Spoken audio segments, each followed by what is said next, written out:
So there are 6 types of traffic management and meaning and purpose. So first is traffic information, the collection and dissemination of real-time and broadcasted data about traffic conditions. The purpose is to inform road users about traffic flow, road closure, video, delays, and alternative route via sign, radio, or navigation system. So traffic information. Kikabante tayo na yung mga GPS at pagkirto. So, makakasabing kumis na ito ang arong nasa tapat ito, yatang dahilan, arong bilit na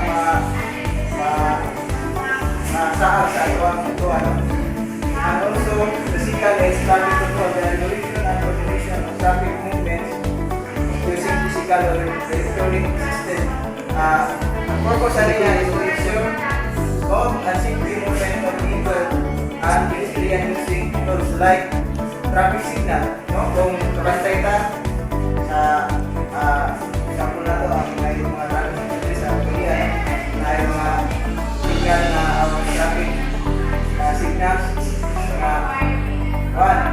example ka lang sa pangilihan na may mga color red, yellow, o green.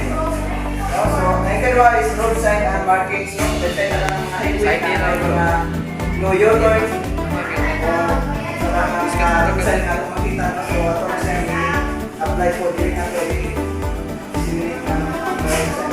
Also, manual control by traffic enforcers. So, nasa yung mga traffic enforcers, nasa yung like lisan tingat ng mga traffic enforcers na takbo na nila ang yung karoon. So, ang ikatulo is incident management. Process for detecting responding to a clearing road incidents such as crashes, vehicle breakdowns, or hazard. So, mga hazard is mga hazard para ma-avoid ang incident.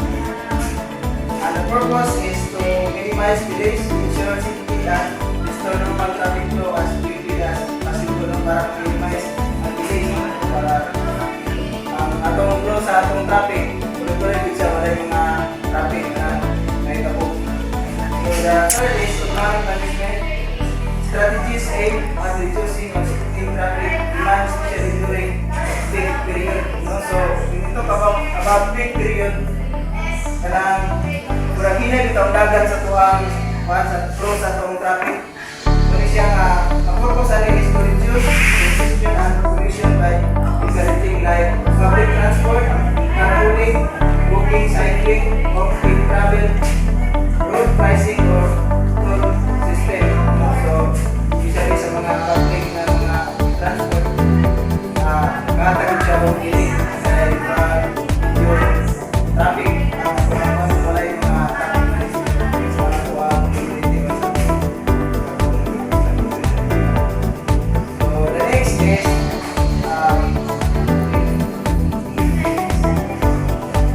fleet and transport management.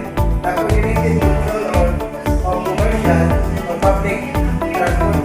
So, purpose is to improve the performance and safety of vehicle fleet flow. First is the delays, tracking, and route planning. So,